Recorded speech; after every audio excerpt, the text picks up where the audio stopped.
Well, hey there. Thank you for joining me live on LinkedIn or in the private Facebook group for the Driven Woman podcast, or if you're watching this later on either of those channels or on YouTube.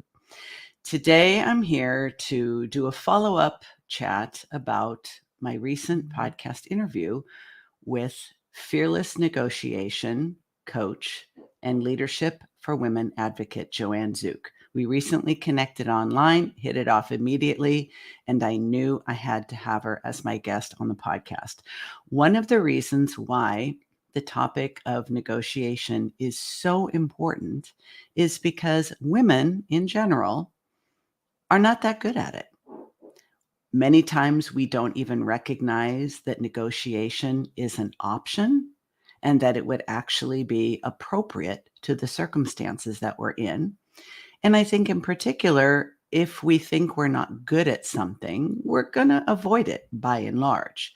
But what women do not know about negotiation is absolutely hurting us. It is absolutely holding us back.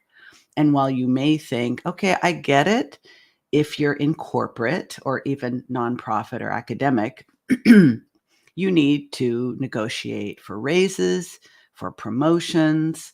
If you find out that you're being paid less for the same job as your male counterparts, then it makes sense. But a lot of women ask, well, why do I need to get better at negotiation now that I own my own business? And it's a really good question. And I actually asked myself that question first because I thought, yeah, do I still need to worry about negotiation? I mean, I have a history in two previous industries before I pivoted into business strategy, coaching, and mentorship for female solopreneurs.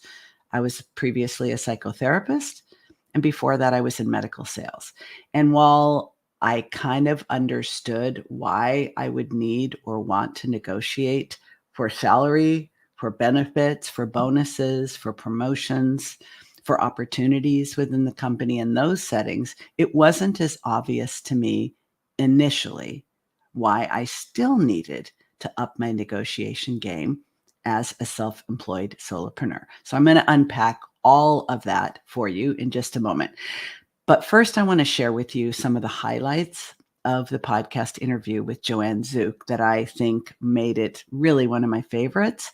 And if you have not already listened to it, I highly recommend you do. We are talking about the Driven Woman Entrepreneur podcast with Diane Wingert. That would be me. And it's actually this week's episode called Fearless Negotiation with Joanne Zuk. Couple of the highlights that I think I'm just going to give you a tantalizing teaser because I really do want you to do two things. Listen to the entire interview and I've never asked this of anybody before, share it. Share it with at least one woman who needs those skills. Because we all know somebody who is a legitimate expert, a hard worker. They regularly deliver results and contributions that are well above the norm. And yet they have a difficult time asking for and getting what they want. Joanne Zuk uses these words. We need to get better at getting what we deserve and desire. And I think that combination is really important. Sometimes to get there, to actually get better at negotiating, sometimes the work is more on the mindset than the skill set. In my own work with clients, I do a combination of both. If I only told them, this is what you need to do, and this is how you do it, straight skill, straight strategy, they may be equipped and go forth and execute. But it usually doesn't happen that way.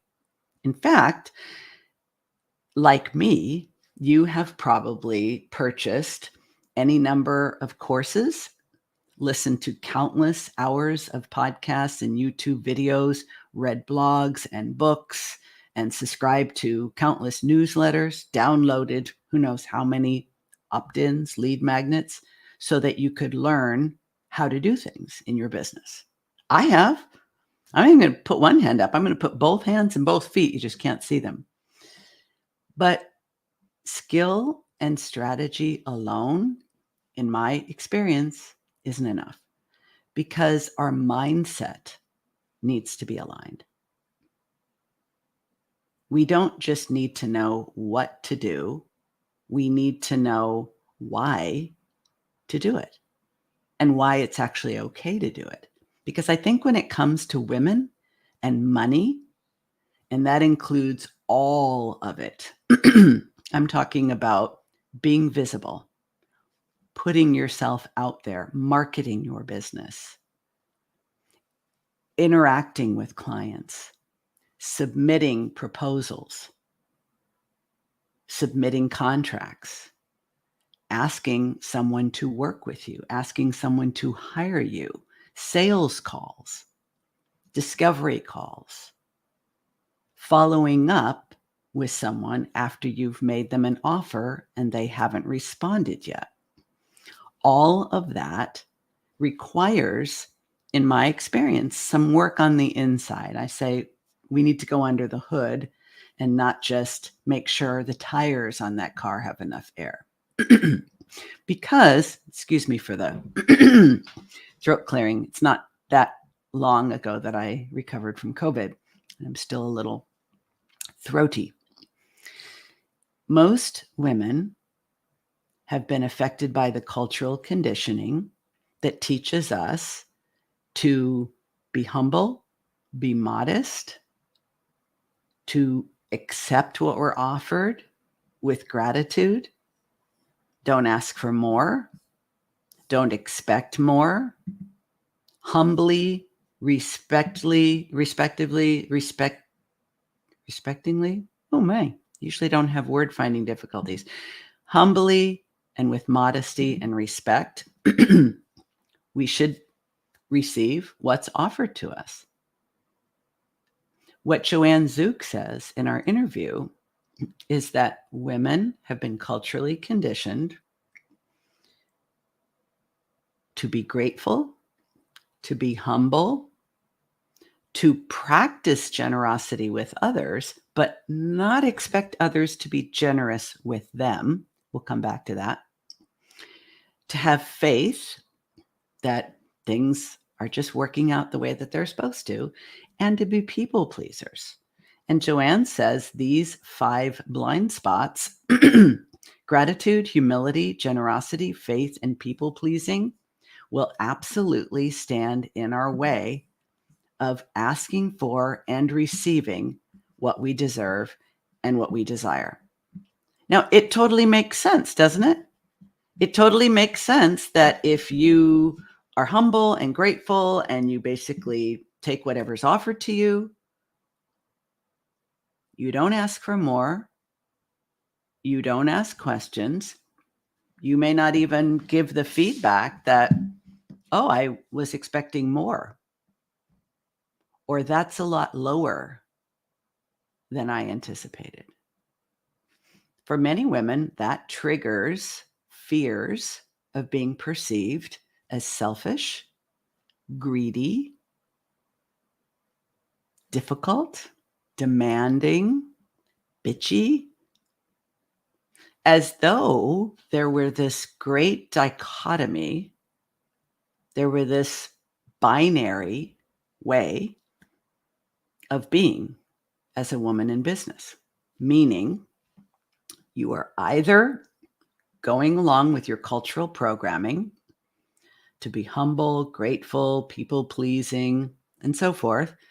So in those, if we follow that script in any kind of negotiation, we wait for the other party to tell us what the conditions are, and we humbly and gratefully perceive that as generous, and we have faith. We have faith that even if it's lower than we expected, that they will be so happy with our performance that we'll get more later.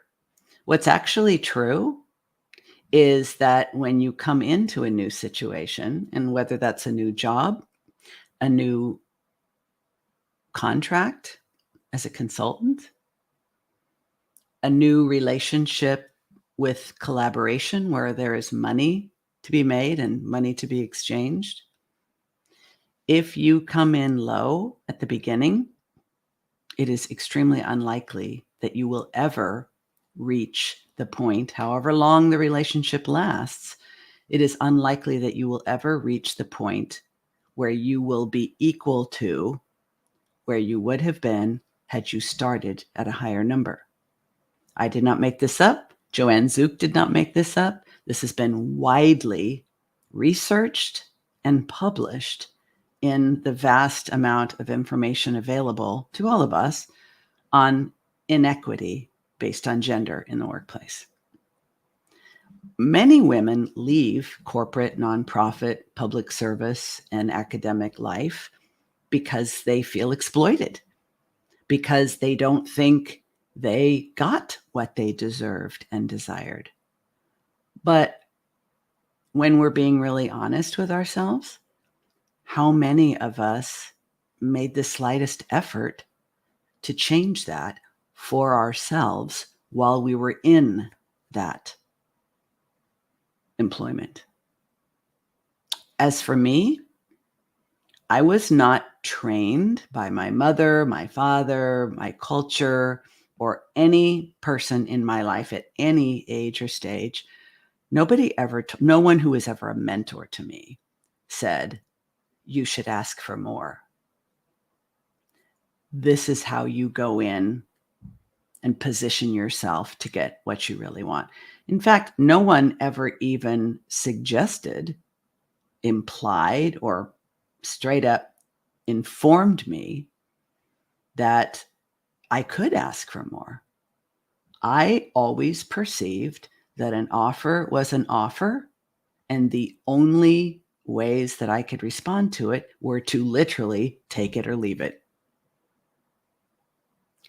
It reminds me of a conversation that I had with Melanie Lockhart, who was one of my other guests on the podcast. Melanie is a coach, a speaker, a published author, and speaks about women and financial literacy and money mindset. And she stumbled across the information that she could be making a lot more money for her professional writing because a man who was making a lot more money for the very same work mentioned it. And here's where I think, we're talking about what we can do better, because I can talk for hours. Actually, I have no trouble talking. I could talk for hours about why we're in the situation that we're in. And to be clear, the situation we're in is that women, by and large, do not negotiate. I know it's a broad, sweeping statement. Obviously, it doesn't include all women, but it is a published and well-researched and documented fact, not my opinion, that across the board, the majority of women do not negotiate. And when they do, they settle for a lot less than men in a comparable situation. I could continue to talk about that indefinitely, and all that will do is make me and you angry, sad, and possibly even hopeless. You may not be in a position to change your industry. You may not even have the desire to change your industry. You may not be politically motivated to advocate for more fairness in the workplace, or even to be a leader of women to teach them how. There are people like myself and Joanne Zuk and many others who happily do that work. But don't make the mistake of falling into that binary notion that you either choose to negotiate and risk being thought of as bossy, greedy, selfish, demanding, difficult, or the B word, or you just accept the status quo and literally take what you get and feel resentful. There are so many points on the continuum in between, and that's what I want to talk about now. In reality, there are so many other reasons why women don't negotiate. The biggest one, we don't know that it's an option. We don't know when, where, and how it's appropriate. We don't believe that we can do it skillfully and with a good outcome. And so we're uncomfortable. And most people don't do things that they're uncomfortable about. But what if you knew that even attempting to negotiate, even if you're peeing in your pants, you have major imposteritis, and you fear that you're going to burst into tears at any moment, even an attempt to negotiate unskillfully is still progress. But rather than putting yourself in that kind of situation, which I seriously doubt I could convince you to do, no matter how much I may sing about the benefits, I think just knowing, just allowing your mind to receive this information, there are many opportunities for you to negotiate in your business, in your relationships, in your life. And if you choose to do so, there are some very simple ways to start getting some practice, which I'm about to share with you. But I really believe it starts up here with what would it mean about me to become a woman who negotiates for what she believes she deserves and desires? Would I need to shift my identity in some way? Would I need to give up the benefits of being a people pleaser? Being someone who is grateful and humble and has faith that things will improve down the road, even if I know I'm settling for less now. I think that's the flip side of this that we should also mention. Because yes, we've been culturally conditioned to behave in those ways and to hold that mindset. But there are benefits. Absolutely. There are benefits to following that script. First of all, you're going to fit in real well with the majority of other women because, as I've said, the majority of women do not negotiate. So you may feel very, let's just say, comfortably uncomfortable because you're uncomfortable knowing that you're not getting what you deserve and desire, but you're comfortable because you are part of the majority. And if the majority of women do not negotiate and you don't either, if the majority of them accept what they're offered and then kind of talk behind, in twos and threes, kind of grumble about it and feel disrespected or exploited, you'll be in good company. You'll be in good company because a lot of women will do that. Now, it does take some courage to say, I understand I've been culturally conditioned to settle in all areas of life, by the way, all areas, relationships, just everywhere. But we're talking about business. Actually making the decision to do something about it, you kind of have to gird your loins a little bit, meaning you have to understand that that will make you a little bit of an outlier, at least until more of us make the decision to do so, which is why I'm asking you to share the podcast episode. Share this. There'll be a recording of this live stream on YouTube, LinkedIn, and in the Facebook group. Share that if you want. But until more of us step onto the path of, as Joanne Zuk calls it, fearless negotiation, you'll be an outlier. You won't just feel like an outlier, you will be an outlier. And for many of us, that's really uncomfortable. I think you can reach a tipping point where you think, well, I'm going to be uncomfortable one way or the other. I'm either going to be uncomfortable knowing that I settled for less than I deserve and desire, and I chose not to try to challenge that. There's that kind of discomfort, which I think plays a role in both the Great Resignation and the quiet quitting phenomenon that we've been hearing so much about, and some of us may even be a part of. People feeling exploited, not feeling respected, not feeling that their employer is being as generous with them as they could be. That resentment is not a victimless crime. That resentment puts us on the path to burnout or the Great Resignation or quiet quitting, or at the very least, kind of a low-grade disgruntlement that steals your joy and drains your motivation and energy. But if you decide to start to learn how to negotiate, recognize that you will be a bit of an outlier, and it will require you to change your mindset, your behavior, and also your identity. Because as I said, we've been culturally conditioned to basically take what we get and be happy with it.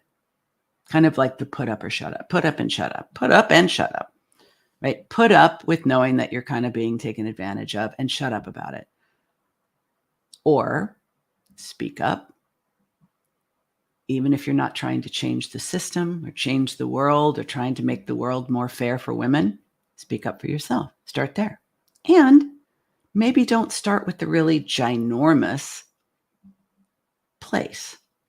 There are so many options and opportunities to negotiate that we miss. We don't see them. They don't exist for us until we make that change in our mindset, our expectations, and our identity to be a woman who seeks to be compensated at the level of what she deserves and desires. And on that note, there's a lot of different ways to be compensated, right? So, for example, let's say you want to speak on a certain stage.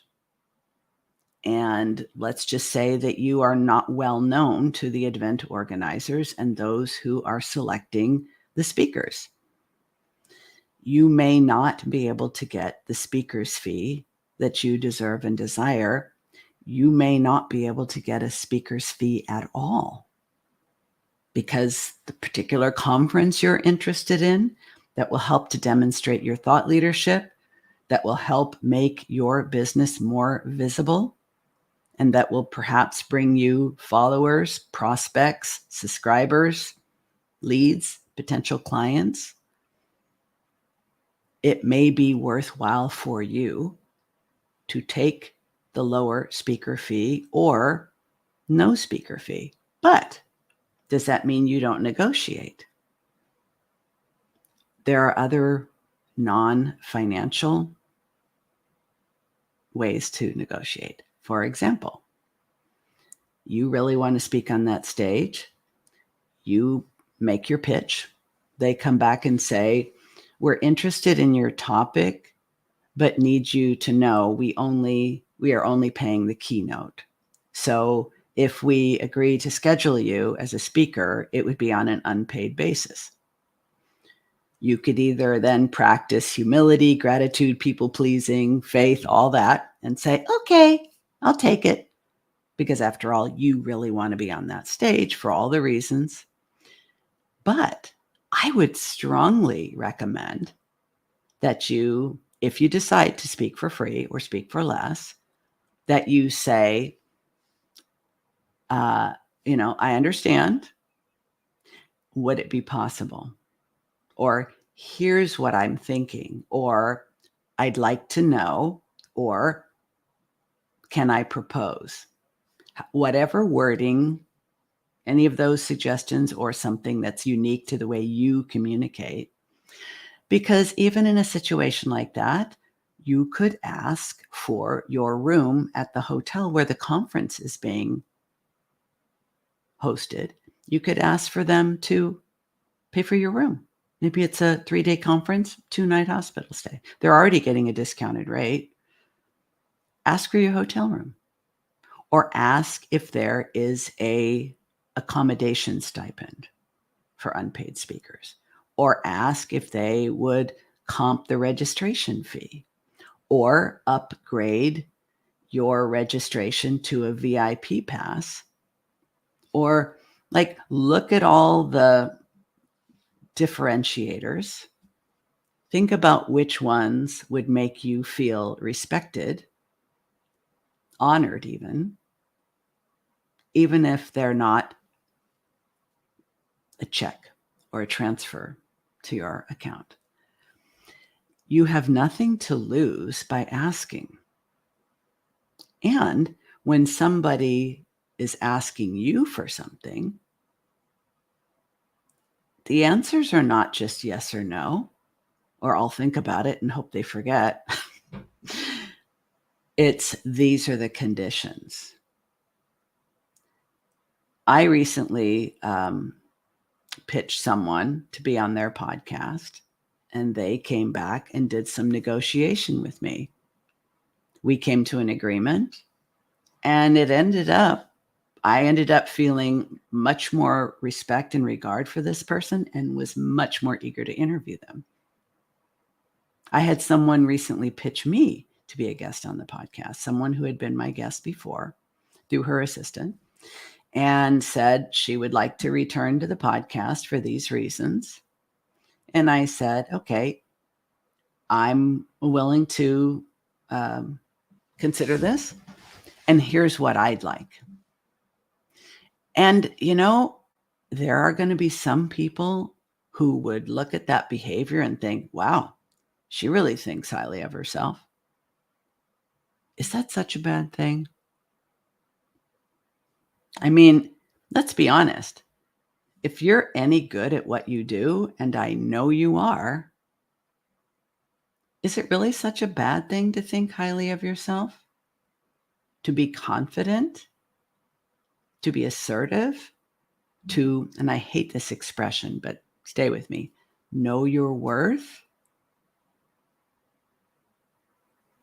We do not have to put ourselves in situations where we feel undervalued, underappreciated, taken advantage of, exploited, disrespected, and then slap on a mask of gratitude, humility, and people pleasing to make everybody more comfortable.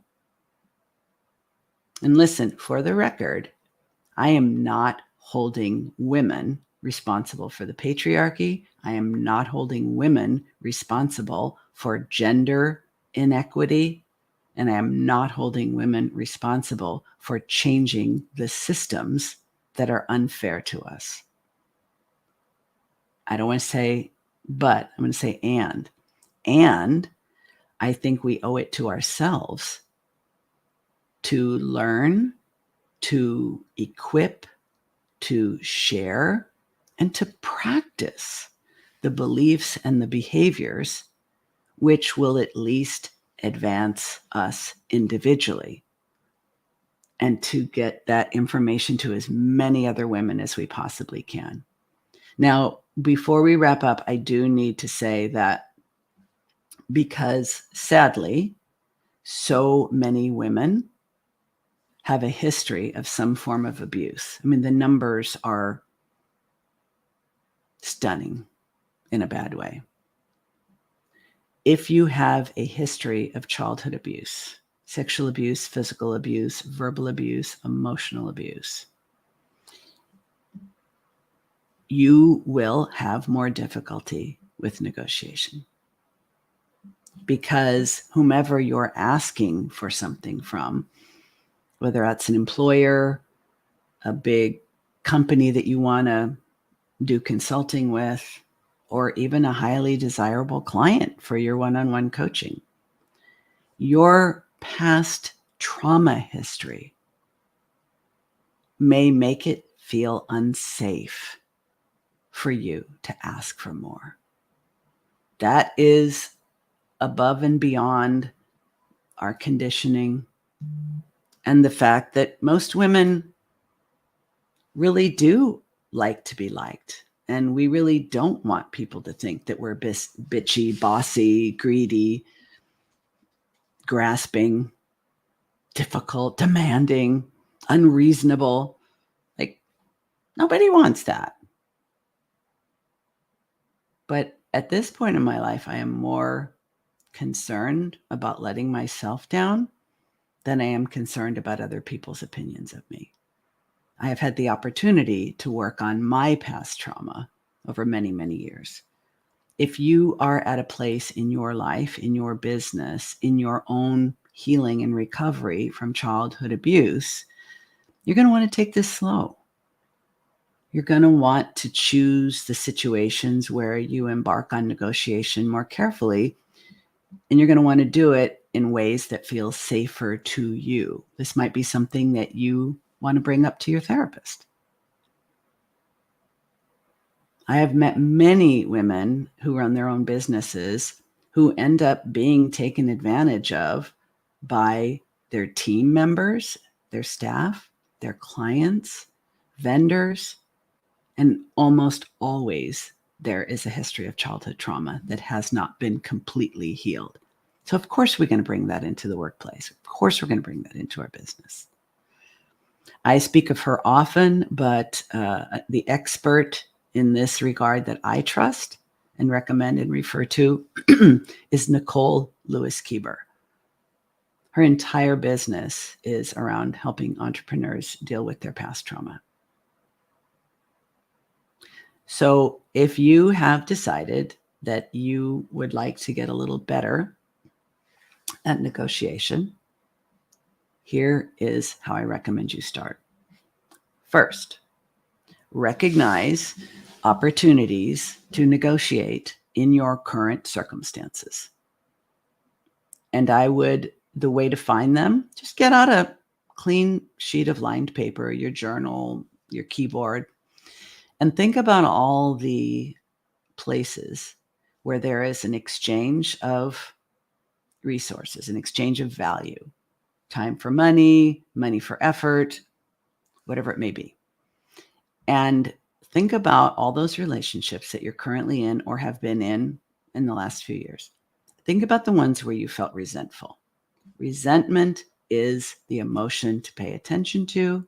I learned this from Kate Donovan, who is a burnout expert. Pay attention to where the resentment is. Follow that lead, follow that clue, if you will.